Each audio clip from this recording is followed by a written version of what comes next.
समझ रहे? देख लो कितना बड़ा बोट लो, ये बहुत बड़ा, ये पूरा बिल्डिंग उसके अंदर बना है। देखिए क्या ये सभी जगह पे चल रहा होगा।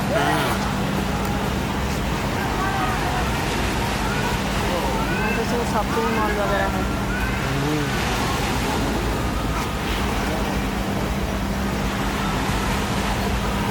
इतना बड़ा है, लो स्टार्टिंग वहाँ से है।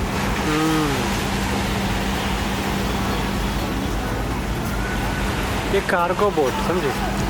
कार्गो बोट, कार्गो क्या होता है वो? उसमें लगेज आता है। लगेज? किसका लगेज? अरे लगेज जैसे जो दूसरी कंट्री से कोई सामान आता है ना, बड़ा बड़ा सामान, कंपनी जो मंगाती है अपने लिए, कार बाइक ऐसा ऐसा कुछ भी आइटम, तो शिप में तो एयरप्लेन में तो हर चीज़ नहीं आ सकता है।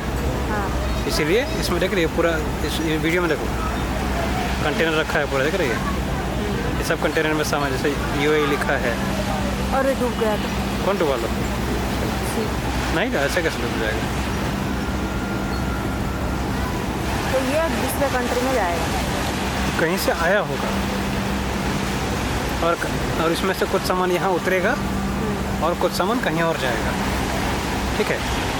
ये तो उसका पीछे पीछे कितना आ रहे हैं देखो। हाँ लोग छोटे छोटे बोट उसको लाइट दिखाते हुए आ रहे हैं ना। हाँ ऐसे लाइट दिखाते हैं। जैसे गाइडेंस के लिए लेके आता है ना छोटे बोट को। वो तो शॉपिंग मॉल हुआ है उधर। हाँ तो बहुत बड़ा है वो, उसमें लोग रहते होंगे ना, क्या समझे? हाँ ऐसे ही टाइटनिक का होगा ना। हाँ तो